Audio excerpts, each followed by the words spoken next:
দ্বীনি ইলম শিক্ষা করা, অর্জন করা প্রত্যেক মুসলমান নরনারীর উপর কি ফরজ। এখন আপনি জানলেন না, তারপরে আমল করবেন। এখন আপনি জানেনই না, তাহলে আমল করবেন কিভাবে? এই জন্য আমাদেরকে আগে জানতে হবে, জানার পরেই তো আমরা আমল করব। যেটা বলছিলাম, দুইটি রাস্তা। একটা হচ্ছে আল্লাহ তাআলার হুকুমকে আমাদেরকে পরিপূর্ণ মানতে হবে, আরেকটা হচ্ছে শুধু আল্লাহর হুকুম মানলেন কিন্তু রাসূলুল্লাহর তরিকা মানলেন না, না এটা হবে না। যারা অন্য ধর্মের আছে তারাও কিন্তু কি করে, আল্লাহ বিশ্বাস করে। আল্লাহ বিশ্বাস করার ভিতরে আর পার্থক্য আছে। আল্লাহকে বিশ্বাস করে ঠিক, আল্লাহ একজন আছে এটা মানে, কিন্তু আল্লাহর হুকুম মানে না, নবীকে মানে না। তাহলে এই মানার কোনো দুই পয়সার ফায়দা নাই। এই জন্য ইমানদার যারা হবে তাদের চিন্তা চেতনা টার্গেট হতে হবে যে তারা প্রত্যেকটি কাজে আল্লাহ তাআলার হুকুমকেও মানবে এবং সাথে সাথে রাসূলুল্লাহর তরিকা অনুযায়ী তারা চলবে। রাসূলের তরিকা চলার মধ্যে কি ফায়দা? রাসূলুল্লাহ সাল্লাল্লাহু আলাইহি সাল্লাম এক হাদিসের মধ্যে বলেন, মান আহাব্বা সুন্নতি ফাকাদ আহাব্বানি ওয়া মান আহাব্বানি কানা মাই ফিল জান্নাহ।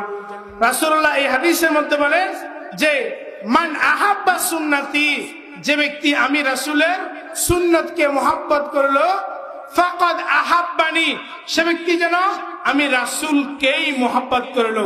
ওয়া মান আহাব্বানি কানা মাই ফিল জান্নাহ। এরপরে রাসূল বলছেন যে যে ব্যক্তি আমি রাসূলকে ভালোবাসবে, কানা মাই ফিল জান্নাহ, সে ব্যক্তি আমার সাথে আল্লাহর জান্নাতে থাকবে। কোথায় থাকবে? আল্লাহর জান্নাতে থাকবে।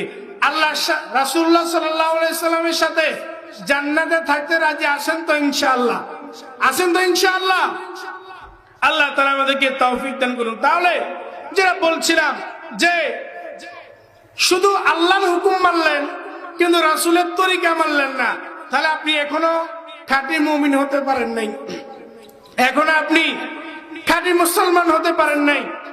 এমনকি আপনি আল্লাহর হুকুম মানলেন, রাসূলের তরিকা মানলেন না।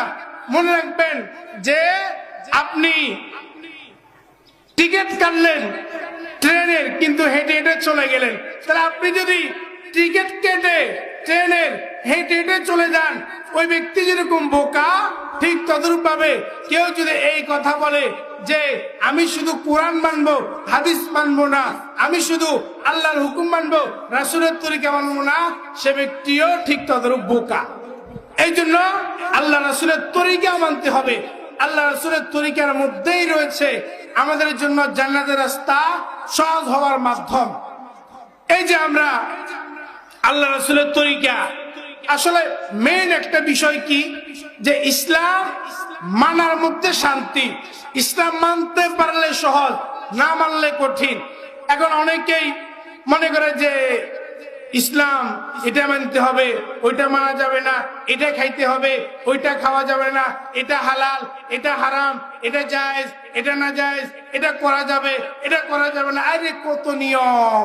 আসলে আপনি যদি পরিপূর্ণ ইসলামের ভিতর ঢুকে যান, আপনি যদি ইসলাম বুঝে যান, মনে রাখবেন ইসলাম আপনার জন্য একেবারেই সহজ হয়ে যাবে। যে আমরা বলছিলাম যে সকালবেলা যে আমরা যখন ঘুম থেকে উঠি, ঘুম থেকে উঠার পর থেকে নিয়ে যখন রাত্রে আবার আমরা বিছানায় শয়ন কক্ষে যাই, ঘুমানোর জন্য যাই, এই সময়ের ভিতরে আল্লাহ রাসূলের কতগুলো সুন্নত আছে। প্রত্যেকটি কদমে কদমে, প্রত্যেকটি সেকেন্ডে সেকেন্ডে, প্রত্যেকটি জায়গায় জায়গায়, প্রত্যেকটি স্থানেই রাসূলুল্লাহর সুন্নাত রয়েছে। এই যে আমরা যে ঘুম থেকে উঠি, ঘুম থেকে উঠারও একটি দোয়া আছে। এরপরে যে আমরা ঘুমাই, ঘুমানোর সময় আপনি কোন কাইফিয়তে ঘুমাবেন, কি ডান দিকে হবেন নাকি বাম দিকে হবেন, আপনার পিঠ কোন দিকে থাকবে, পেট কোন দিকে থাকবে, মাথা কোন দিকে থাকবে, এই সবগুলো ইসলামে